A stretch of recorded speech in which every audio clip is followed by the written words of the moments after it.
మనము పటము గుర్తించడం చూద్దాం. రెండవది పటం గుర్తించడం. పటం గుర్తించడం. పటం గుర్తించడం.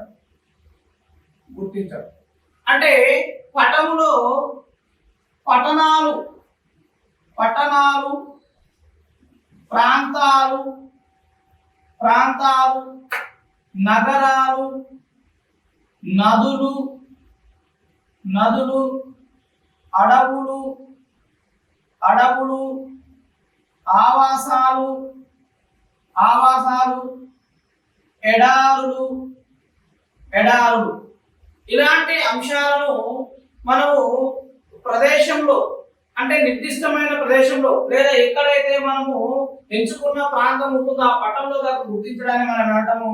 పటము గుర్తింపు అంటాం. మ్యాప్ పాయింటింగ్ అంటాం. మ్యాప్ పాయింటింగ్ అంటాం. ఉదాహరణకి భారతదేశం కాదు చూసినట్టయితే ఇది ఇక్కడ మనము పట్టణాల్లో ఢిల్లీ చూసినాం. ఇలా ఢిల్లీ గుర్తించడం, ఢిల్లీ. నెక్స్ట్ ఇక్కడ హైదరాబాద్ గుర్తించడం, హైదరాబాద్ గుర్తించడం. నెక్స్ట్ ఇక్కడ చెన్నై, చెన్నై, చెన్నైని గుర్తించడం. ముంబై, ముంబైని గుర్తించడం. భోపాల్ గుర్తించడం. ఇలా ప్రాంతాలు అంటే ఇవన్నీ కూడా పెద్ద పెద్ద పట్టణాలు లేదా నగరాలుగా ఉన్నాయి. ఈ నగరాలను ఇలా గుర్తించడం గుర్తింపు, పట్టణ గుర్తింపు అంట. లేదా పర్వతాలు, ఇక్కడ చూడండి ఇక పర్వతాలు, పర్వతాలు అంటే వింధ్యాసాత్పుర పర్వతాలు. ఇక్కడ చూసినట్టయితే హిమాలయ పర్వతాలు, హిమాలయ పర్వతాలు, హిమాలయ పర్వతాలు. ఈ విధంగా మనం చేయడాన్ని ఏమంటే పటము గుర్తించడము, పటము గుర్తించడముగా మనము చూస్తూ ఉంటాం. ఇది పటము గుర్తించడం. నెక్స్ట్ ఇక రెండవది కాక చూసినట్లయితే మూడవది కాక చూసినట్లయితే పటము గీయడము, పటము గీయడం, పటము గీయడం, పటం గీయడం, పటం గీయడం అంటే ఏదైనా ఒక నిర్దిష్టమైన ఆవాసము కానీ ప్రాంతము కానీ మనము నిర్దిష్ట కొలతలతో గీయడాన్ని పటం గీయడం అన్నమాట. ఆవాసమును, ఆవాసం కావచ్చు, సమాజం కావచ్చు, వాటి యొక్క ఉనికిని నిర్దిష్ట కొలతలతో, నిర్దిష్ట కొలతలతో గుర్తించడాన్ని మనము ఎన్ని పటము గీయడము అంటాము. పటము గీయడంగా మనము పేర్కొంటాం. ఇలా భారతదేశం పటం గీయడం, ఇది పటము గీయడం అంటారు. అంటే ఇక్కడ ఉనికిని తెలుపుతుంది. ఉత్తరం, దక్షిణం, తూర్పు, పడమర, పడమర ఉనికి ఆధారంగా ఒక ప్రాంతాన్ని తెలపడం గీయడాన్ని పటము గీయడము అంటారు. ఇవి మనకు సాధారణంగా పటము గీయడం. నెక్స్ట్ గా పటము తయారు చేయడం, పటము తయారు చేయడం. మన పటాలను ఏ విధంగా తయారు చేస్తాము, పటమును ఏ విధంగా తయారు చేస్తాము అన్నది చూద్దాము. పటమును తయారు చేయడము, పటం తయారు చేయ విధానం, పటం తయారు చేయ విధానం, చేయు విధానం, పటము తయారు చేయ విధానం. పటాలను మనం ముఖ్యంగా రెండు రకాలుగా తయారు చేస్తారు, రెండు రకాల పద్ధతులను ఉపయోగిస్తారు. పటాలను తయారు చేయాలంటే రెండు రకాల పద్ధతులు ఉపయోగిస్తారు, రెండు రకాల పద్ధతులను ఉపయోగించడం జరుగుతుందండి. అవి ఒకటి చూసినట్టయితే నైష్పత్తిక, నైష్పత్తిక నిష్పత్తుల, నైష్పత్తిక నిష్పత్తుల పద్ధతి, నైష్పత్తిక నిష్పత్తుల పద్ధతి ఒకటి. రెండవది ప్రక్షేపణ పద్ధతి, ప్రక్షేపణ పద్ధతి, ప్రక్షేపణ పద్ధతి. నైష్పత్తిక నిష్పత్తుల పద్ధతి, ప్రక్షేపణ పద్ధతి అని ఈ రెండు రకాల పద్ధతులను ఉపయోగించి మనము పటాలను తయారు చేస్తూ ఉంటాం. ఏ పటమైనా కావచ్చు, అంటే పటాలను తయారు చేయ విధానం బట్టి మనము నైష్పత్తిక నిష్పత్తుల పద్ధతి అంటే నిర్దిష్టమైన నిష్పత్తులు అంటే కొలతల ఆధారంగా తయారు చేస్తుందని నైష్పత్తిక నిష్పత్తి పద్ధతి అంటారు. ప్రక్షేపణ పద్ధతి అంటే పటాల పైన ఎల్సిడి గాని ప్రొజెక్టర్ల ద్వారా కాంతిని ప్రక్షేపణం చేసి ఆ కాంతి ఆధారంగా అగుపడే గీతలను మనం కాక గుర్తిస్తే దాన్ని నిష్పత్తిక పద్ధతి అంటారు. ఇప్పుడు ప్రక్షేపణ పద్ధతి. ఇప్పుడు మనకు నైష్పత్తిక నిష్పత్తి పద్ధతి చూద్దాం. నైష్పత్తిక నిష్పత్తుల పద్ధతి.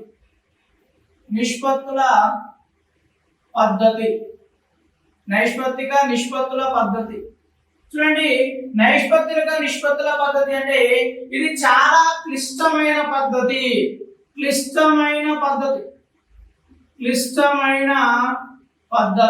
నైష్పత్తిక నిష్పత్తుల పద్ధతులలో అతి క్లిష్టమైన పద్ధతి నైష్పత్తిక నిష్పత్తి పద్ధతి. ఇది ఏం చేస్తారంటే మనము కాగితమును తీసుకొని మనం ఇలా కాగితాన్ని తీసుకోవాలి. ఎక్కడైతే పటం గీయాలనుకుంటున్నామో ఆ గీయవలసిన కాగితాన్ని తీసుకొని మనము ఇలా మార్చాలి. మలిచిన తర్వాతకి ఇప్పుడు మళ్ళీ దీన్ని ఏం చేయాలి? సమానంగా మలచాలి. మళ్ళీ తిరిగి మలచాలి. ఇలా మలిచిన తర్వాత మనకు 4 భాగాలు వచ్చాయి. ఇలా మలిచిన 2 వచ్చాయి. ఇలా మలిచిన 4 భాగాలు వచ్చాయి. 4 అంటే 8 భాగాలు వచ్చేటట్టుగా మలచాలి. 8 భాగాలు వచ్చేటట్టుగా మనము చూడండి. నైష్పత్తిక నిష్పత్తి పద్ధతి అంటే ఇప్పుడు ఈ కాగితం మీద మనము పటం గీయాలనుకున్నప్పుడు దీన్ని ఇలా మలచాలి. ఒక మడత. ఇప్పుడు ఇలా మడతడం వల్ల ఎన్ని భాగాలు వచ్చినాయి? మనకు 2 భాగాలు వచ్చినాయి. ఈ 2 భాగాలు వచ్చిన తర్వాత దీన్ని ఏం చేయాలి? మళ్ళీ మలచాలి. మడత పెట్టాలి. ఇలా మడత పెట్టడం వల్ల ఎన్ని వచ్చినాయి భాగాలు? ఇప్పుడు మనకు 4 భాగాలు వచ్చాయి. ఈ 4 భాగాలను మనం ఏం చేయాలి? మడత పెట్టాలి.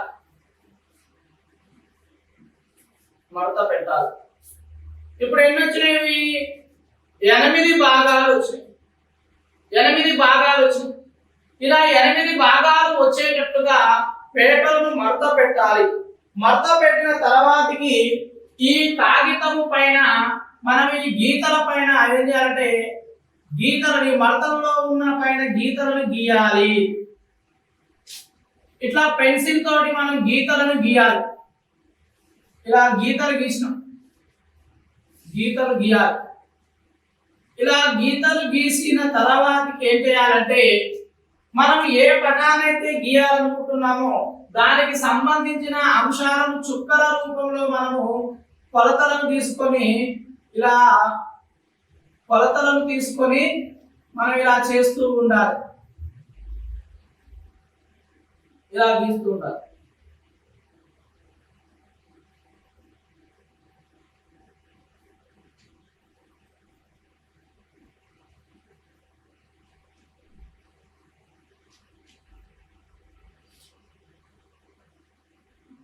ఇలా మనం చేయాలి. చేసిన తర్వాత ఏం చేయాలంటే ఇండియన్ బ్లూ ఇంక్ చేత ఈ చుక్కల పైన మనము ఇండియన్ బ్లూ ఇంక్ ఈ చుక్కల పైన ఏం చేయాలి? ఇలా దీన్ని ఇలా గీయాలి.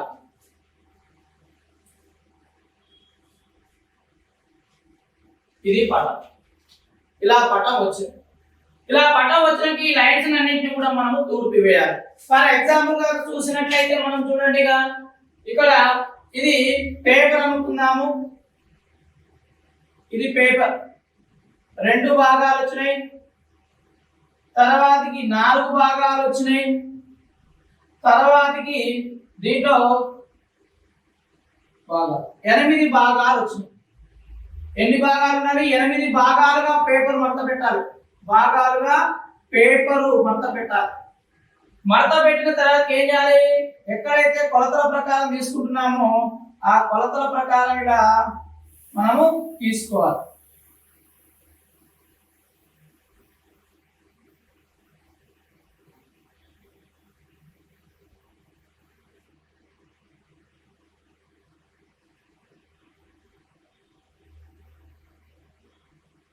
ఇలా గీయాలి. గీసిన తర్వాతకి ఇండియన్ నావీ బ్లూ పెన్ తోటి మనము ఇలా మనం గుర్తించాలి.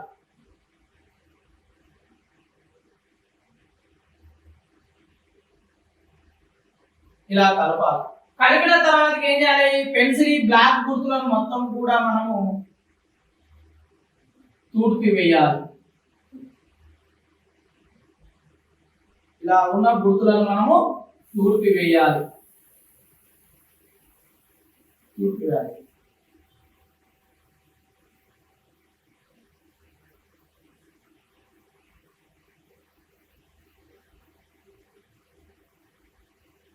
ఇదే అవుతుంది. ఇది భారతదేశం. ఇలా చేయడాన్ని ఏమంటారు? నైష్పత్తిక పద్ధతి. ఇక్కడ ఏముంటుంది? ఉత్తరం ఉంటుంది, ఇక్కడ దక్షిణం ఉంటుంది, తూర్పు ఉంటుంది, ఇక్కడ పడమర ఉంటుంది. అంటే అక్షాంశాలు రేఖలు, ఈ లైన్స్ ఏమవుతాయి? అక్షాంశాలు రేఖాంశాలను సూచిస్తూ ఉంటాయి. కాబట్టి నైష్పత్తిక నిష్పత్తుల పద్ధతిగా మనము దీన్ని పేర్కొంటాం. ఇది చాలా క్లిష్టమైన ఈ పద్ధతిని తయారు చేయాలంటే చాలా క్లిష్టతతో కూడుకున్న పద్ధతి ఇది నైష్పత్తిక నిష్పత్తుల పద్ధతి. ఇక రెండవ పద్ధతి కాక చూసినట్లయితే మనం ఏ పటాన్ని అయితే గీయాలనుకున్నామో ఆ పటాన్ని ఇంకా ముందుకున్న దీనిపైన ఎల్సిడిని పెట్టి కాంతిని ప్రక్షేపణం చేసి కాక గీసినట్లయితే ఇలా దీన్ని ప్రక్షేపణ పద్ధతి అంట. అంటే కాంతిని ప్రసరింపజేసి ఆ గీతల ఆధారంగా మనం పటము గీస్తే, ఇప్పుడు ఇలా ఉంది, ఇక్కడ ఉండి పటాన్ని మనం ఏం చేస్తున్నాం? ఇక్కడ ఉన్న గీతలను ఆధారం చేసుకుని ఇలా గీస్తే దాన్ని కాంతి ప్రక్షేపణ పద్ధతిగా మనం పేర్కొనడం జరుగుతూ ఉంటుంది. ఈ రెండు పద్ధతుల ద్వారా మనం పటాలను తయారు చేస్తాం. ఇక్కడ ప్రక్షేపణ పద్ధతి అంటే కాంతిని ప్రసరింపజేస్తారు. కాంతిని ప్రసరింపజేస్తారు. ఇది సులభమైన పద్ధతి. ఇది ప్రక్షేపణ పద్ధతి. ఇవి మనకు ఈ రెండు పద్ధతుల ద్వారా పటాలను తయారు చేయడం జరుగుతూ ఉంటుంది. ఇవి పటాలు ఎవరైనా తయారు చేసుకోవచ్చు. పటాలు నెక్స్ట్ గా రెండవగా చూసినట్లయితే పటాల యొక్క రకాలు. పటాల నిర్మాణాన్ని బట్టి, పటాల యొక్క ఉపరితల నిర్మాణాన్ని బట్టి, పటాల ఉపరితల నిర్మాణాన్ని బట్టి పటాలు రెండు రకాలు. పటాల రకాలు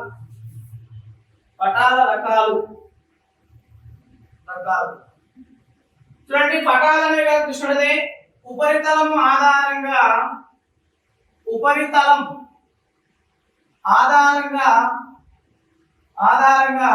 పటాలు రెండు రకాలు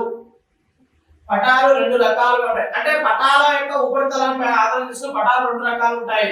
ఒకటి చూసినట్లయితే రిలీఫ్ పటాలు.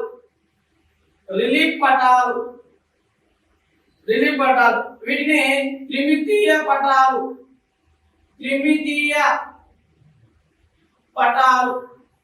అంటే 3D నమూనా అంట. రెండవది సమతల పటాలు.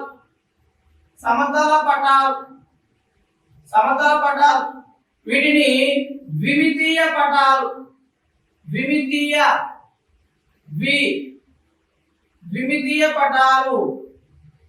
అంటారు. ఇవి 2D నమూనా. ఈ విధంగా మనము పటాల యొక్క ఉపరితలాన్ని బట్టి పటాలను రెండు రకాలుగా పేర్కొంటారు. ఒకటి రిలీఫ్ పటాలు, రెండవది సమతల పటాలు. రిలీఫ్ పటాలు అంటే చూడండి, ఇప్పుడు రిలీఫ్ పటాల గురించి చూద్దాం. రిలీఫ్ పటాలు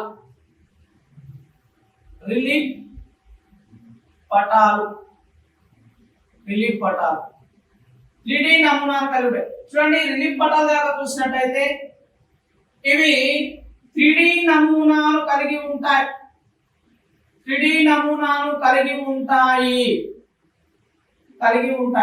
అంటే వీటి యొక్క ఉపరితలం పొడవు, వెడల్పు, మందము ఇలా మూడు కొలతలు ఉంటాయి కాబట్టి వీటిని 3D నమూనాలు అంటారు. 3D నమూనాలు కలిగిన పటాలు ఏంటివంటే రిలీఫ్ పటాలు.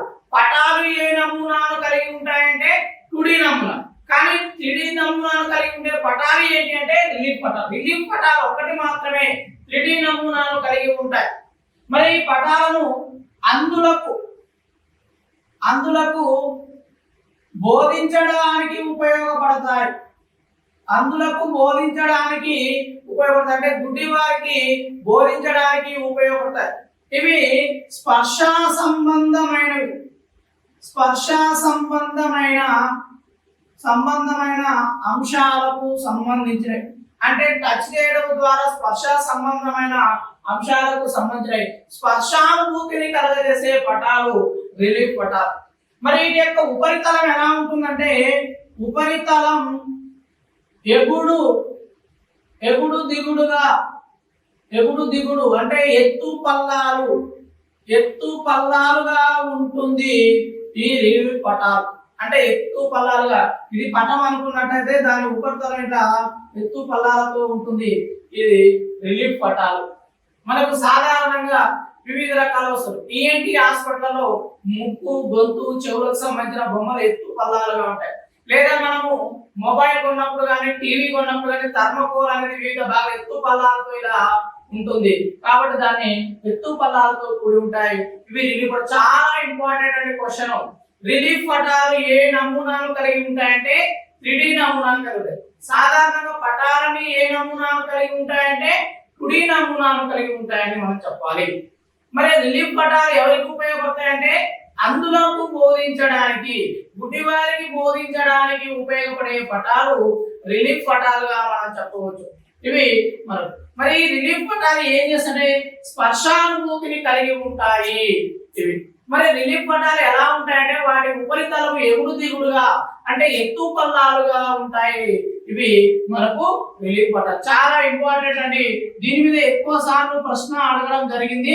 దీని మీద ప్రశ్న ఏ విధంగా అడుగుతాడంటే రిలీఫ్ పటాలు ఏ నమూనాను కలిగి ఉంటాయి అంటారు. అంటే 3D నమూనాను కలిగి ఉంటాయి. మరి సాధారణంగా పటాలు ఏ నమూనాను కలిగి ఉంటాయంటే 2D నమూనాను కలిగి ఉంటాయి. ఇది మాత్రం ప్రత్యేకత. అందరికీ బోధించడానికి ఉపయోగపడే పటాలు ఏవి అంటే రిలీఫ్ పటాలు అన్నా, వీటిని త్రిమితీయ పటాలు అన్న ఒకటే. ఇవి మనకు సాధారణం. నెక్స్ట్ ఇక రెండవ పటాలు కనుక చూసినట్లయితే మనకు సమతల పటాలు. సమతల పటాలు అంటే చూడండి, ఉపరితలం సమతలంగా నునుపుగా ఉంటే ఉపరితలము. రెండోది మనకు సమతల పటాలు.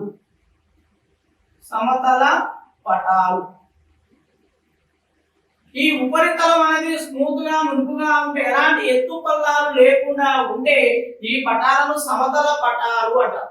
ఈ సమతల అంటే ఉపరితలము నునుపుగా ఉంటుంది, ఉపరితలం నునుపుగా ఉంటుంది అంటే ఇది. మరి సమతల పటాలు అనేవి కనుక చూసినట్లయితే 2D నమూనాను కలిగి ఉంటాయి. అంటే పొడవు వెడల్పు మాత్రమే వీటికి ఉంటే ఇవి 2D నమూనా కలిగి. ఇవి సాధారణ వ్యక్తులకు బోధించడానికి ఉపయోగపడతాయి. మరి ఈ సమతల పటాలు అనేవి సమతల పటాల యొక్క ఉపయోగాన్ని బట్టి సమతల పటాలు 5 రకాలుగా ఉంటాయి. సమతల పటాలు మనకి 4 రకాలుగా ఉంటాయి. ఎందుకంటే పాత పుస్తకంలో మనకు పటాలు 5 రకాలు ఇచ్చారు. కొత్త పుస్తకంలో మాత్రం పటాలు 2 రకాలు ఇచ్చి, అంటే ఒకటి సమతల పటము, రెండోది రిలీఫ్ పటం. అంటే ఇలా వేరియేషన్ ఇవ్వకుండా 5 అని ఇచ్చిండు పాత పుస్తకంలో. ఇప్పుడు కొత్త పుస్తకం అనేది నిర్మాణ పరంగానే 2గా ఇచ్చింది కాబట్టి సమతల పటాలు 4 రకాలుగా ఉంటాయి. ఒకటి భౌగోళిక పటాలు.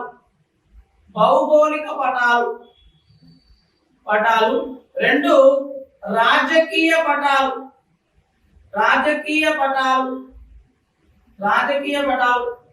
3 ప్రత్యేక పటాలు.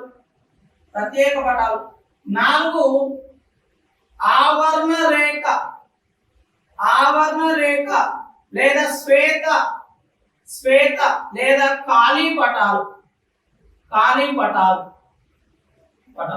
అంటే సమతల పటాలు అనేవి మనకు 4 రకాలు.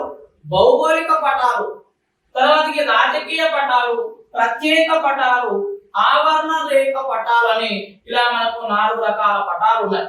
ఇప్పుడు చూద్దాం. ఒకటి భౌగోళిక పటాలు. భౌగోళిక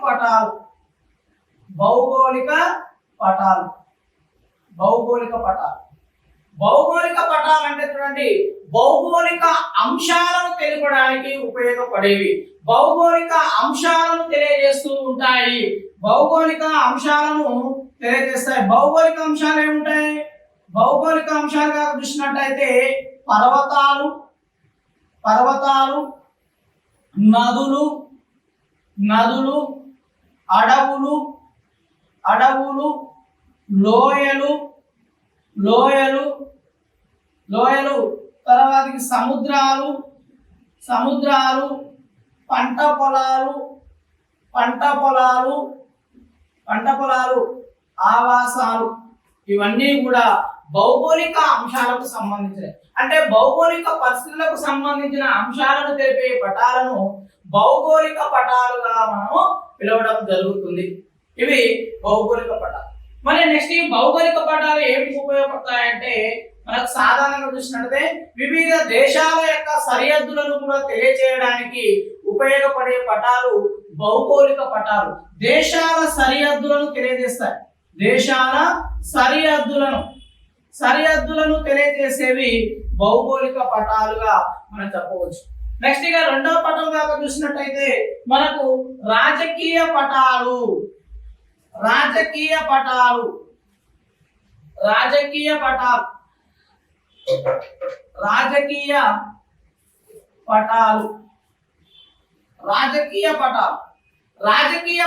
అంటే చూడండి, ముఖ్యమైన నగరాలు లేదా పట్టణాలు, ముఖ్యమైన నగరాలు పట్టణాల గురించి తెలియజేస్తాయి. మరి వివిధ దేశాల మధ్య సరిహద్దులను తెలియజేస్తూ ఉంటాయి. వివిధ దేశాలు రాష్ట్రాల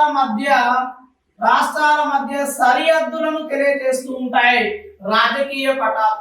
మరి సరిహద్దు గోడ అంటే సరిహద్దు వివాదాస్పదమైన ప్రాంతాలను మనం తెలుసుకోవాలంటే రాజకీయ పటాలతో. ఉదాహరణగా చూసినట్టయితే చైనా మరియు భారత్ వివాదాస్పద ప్రాంతము డోక్లప్. నెక్స్ట్ పాకిస్తాన్ ఇండియాకి మధ్య వివాదాస్పద ప్రాంతం POK, పాక్ ఆక్రమిత కాశ్మీర్ గా మనం ఇలా వివాదాస్పద ప్రాంతాలను గుర్తించడానికి రాజకీయ పటాలు. లేదా ఏ రాజ్య విస్తీర్ణ ఎంత వరకు ఉంది, ఏ ప్రాంతంలో ఏ రాజకీయ పార్టీ అధికారంలో ఉంది, ఏ ప్రాంతాన్ని ఎవరు పరిపాలిస్తున్నారు, ఆ రాజ్యం యొక్క విస్తీర్ణ ఎంత అని తెలియజేస్తూ ఉంటాయి. అంటే రాజ్యం యొక్క విస్తీర్ణ గాని రాజకీయ పార్టీల ప్రాబల్యం తెలియజేసేవి రాజకీయ పటాలు. పాఠశాలలో ఎక్కువగా ఉపయోగించే పటాలు.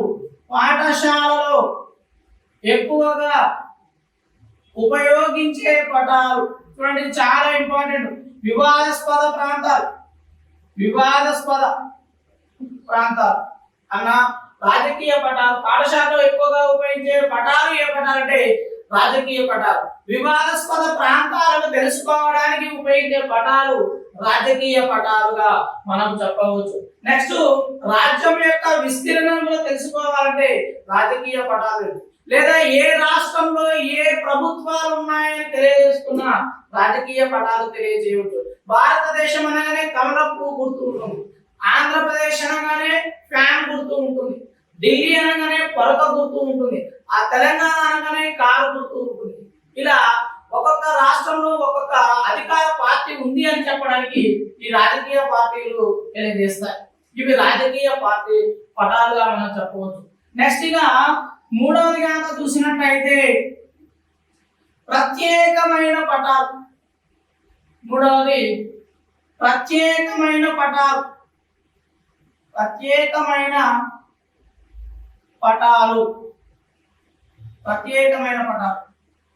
ఈ ప్రత్యేకమైన పటాలు చూసినట్లయితే చరిత్ర భూగోళ శాస్త్రాన్ని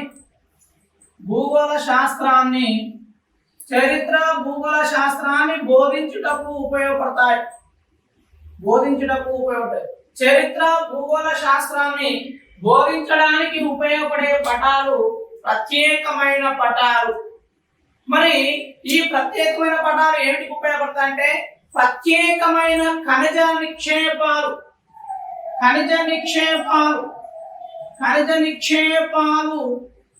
గుర్తించడానికి ఉపయోగపడతాయి. ఖనిజ నిక్షేపాలను గుర్తించడానికి ఉపయోగపడే పటాలు ఏంటివి? ప్రత్యేకమైన పటాలు. ఇప్పుడు ఫర్ ఎగ్జాంపుల్ భారతదేశంగా చూసినట్లయితే భారతదేశంలో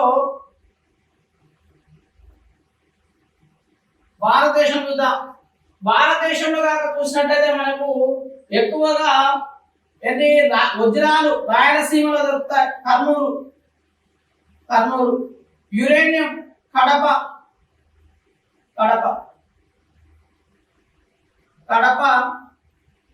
యురేనియం. కర్నూలు వజ్రాలు. కర్ణాటక బంగారం. ప్రపంచం చూసినట్టయితే ఇక మనకు ఆఫ్రికా ఖండం బంగారం వజ్రాలు ఇలాంటి నిక్షేపాలకు. నెక్స్ట్ మధ్యప్రదేశ్, ఇలాంటి పన్నాజీ. మధ్యప్రదేశ్ లో చూసినట్టే పన్నాజీ. ఇలా ప్రత్యేకమైన ఖనిజ నిక్షేపాలను వజ్రాలు కావచ్చు, మెటల్స్ కావచ్చు, తర్వాతకి గ్యాస్ కావచ్చు, నెక్స్ట్ ఇంధనాలు కావచ్చు, ఇలాంటివన్నీ కూడా ఖనిజ నిక్షేపాలన్నిటిని తెలుసుకోవడానికి ఉపయోగపడే పటాలు ప్రత్యేకమైన పటాలు. ఇంకేం చేస్తుంది? చరిత్రను భూగోళాన్ని ఎక్కువగా బోధించడానికి ఉపయోగపడే పటాలు ప్రత్యేకమైన పటాలుగా మనము చెప్పవచ్చు. ఇక నెక్స్ట్ చూసినట్టయితే మనకు నాలుగవది ఆవర్ణ రేఖ పటాలు.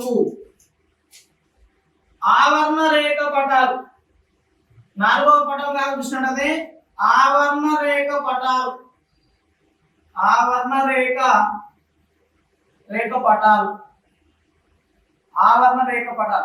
వీటిని ఏమంటారంటే అవుట్ లైన్స్ మ్యాప్స్ అంటారు. అంటే సరిహద్దులను గుర్తిస్తుంటాయి. ఇక్కడ చూడండి ఆవర్ణ రేఖ పటాలు. ఇంకా మనం చూసినట్టే శ్వేత పటాలు అంటే తెల్లని పటాలు అంటే ఇక్కడ సరిహద్దులు మాత్రమే, అవుట్ లైన్స్ మాత్రమే గుర్తించబడి ఉంటాయి. ఇక్కడ ఏదైనా ఒక ప్రాంతం చూసినట్టు మనం భారతదేశం చూద్దాం. ఇక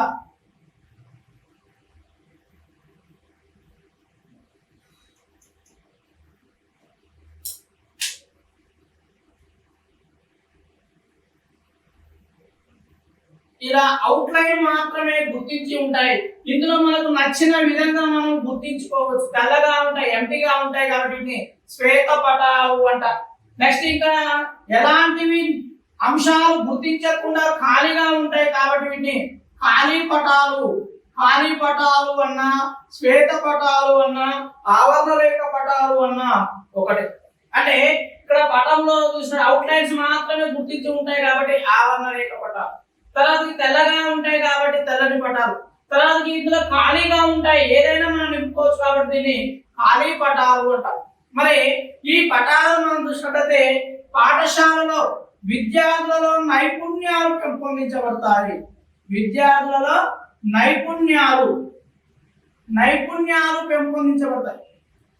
నైపుణ్యాలు పెంపొందించబడతాయి ఈ పటాల వల్ల. అంటే విద్యార్థులలో ఈ పటాలు చేయించడం వల్ల స్కిల్స్, నైపుణ్యాలు పెరుగుతూ ఉంటాయి. మరి ఇప్పుడు మనము ఈ పటాలను దాకా చూసినట్లయితే ఈ పటాలలో మనము ఒక్కొక్క ప్రాంతాన్ని ఒక్కొక్క రంగుతో గుర్తించడం జరుగుతుంది.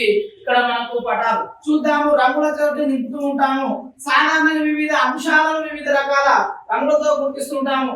ఉదాహరణకి చూసినట్లయితే ఒకటి సరిహద్దులు అంటే రాష్ట్రమైన కావచ్చు, దేశమైన కావచ్చు, ఎక్కడైనా కానీ సరిహద్దులను నల్లటి గీత నలుపు రంగుతో గుర్తిస్తారు.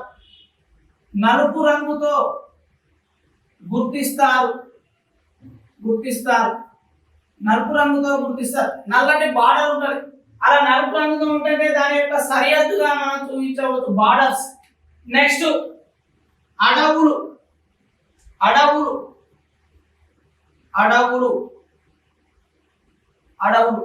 అడవులను కాక చూసినట్టయితే ఆకుపచ్చ రంగుతో ఆకుపచ్చ రంగుతో ఆకుపచ్చ రంగుతో సూచిస్తారు.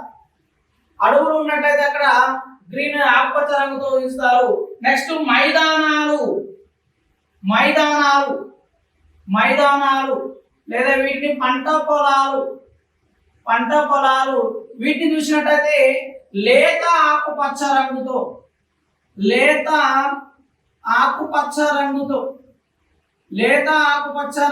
సూచిస్తారు. ఇదేమో ముదురు అంటేనేమో అడవులు లేత ఆకుపచ్చ రంగుతో కాక పటంలో సూచిస్తే మనకు అవి మైదానాలు లేదా పంట పొలాలుగా గుర్తించవచ్చు. నెక్స్ట్ సముద్రాలను ముదురు నీలము రంగుతో గుర్తిస్తారు. ముదురు నీలము రంగుతో గుర్తిస్తారు. నెక్స్ట్ నదులు కాక చూసినట్లయితే లేత నీలం రంగుతో గుర్తిస్తారు. నెక్స్ట్ చూసినట్లయితే పర్వతాలు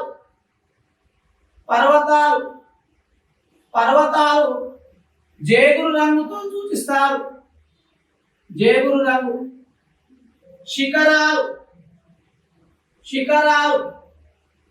శిఖరాలు కాక చూసినట్లయితే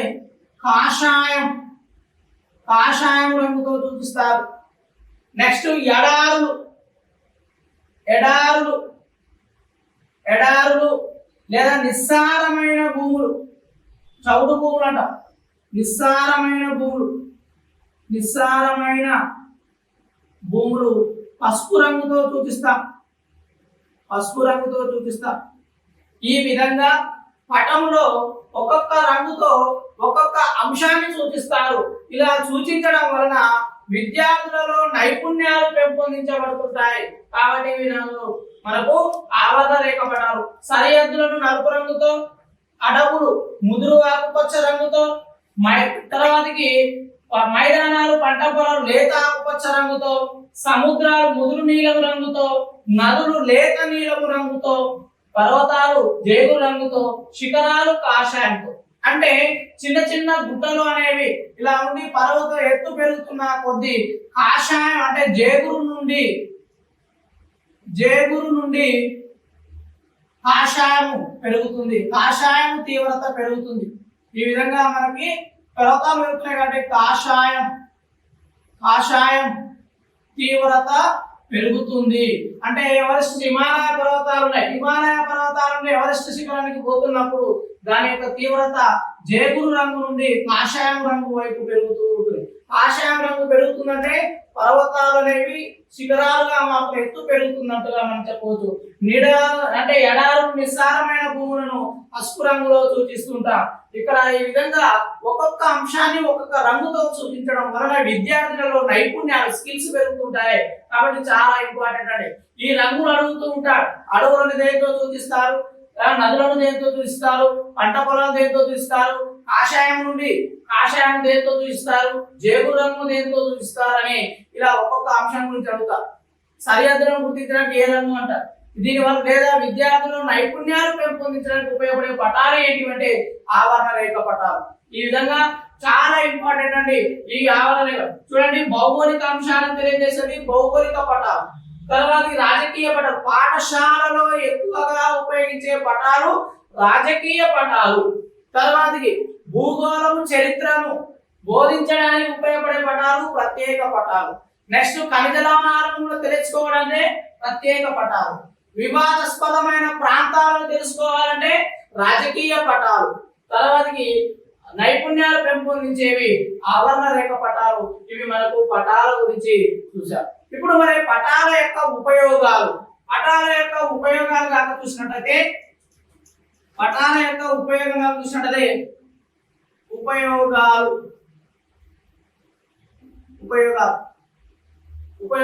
ఒకటి ఉనికిని తెలియజేస్తాయి.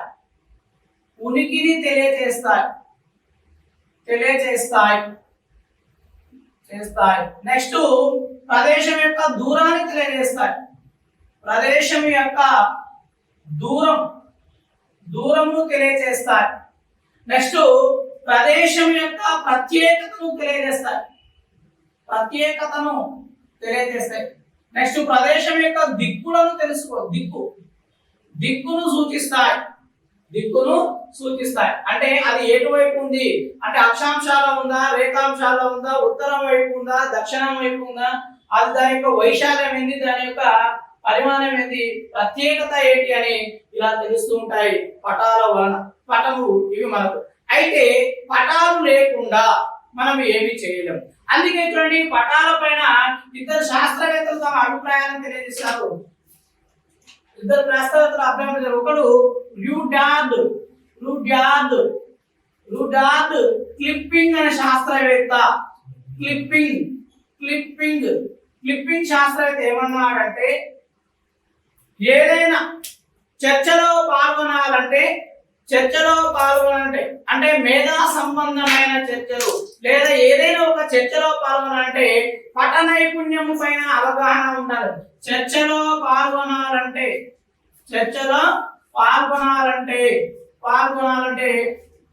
పట నైపుణ్యము అవసరము అన్నాడు. పట నైపుణ్యం అవసరం అన్నాడు. ఈయన రుడ్యార్డ్ క్లిప్పింగ్ అనే శాస్త్రవేత్త మనం ఏదైనా ఒక చర్చ మొదలు పెట్టాలన్నా, ఏదైనా ఒక చర్చలో మనం పార్టిసిపేట్ చేయాలంటే కంపల్సరీ పట నైపుణ్యం అవసరమై ఉండాలి. పటం గురించి తెలిసి ఉండాలి అన్నాడు. నెక్స్ట్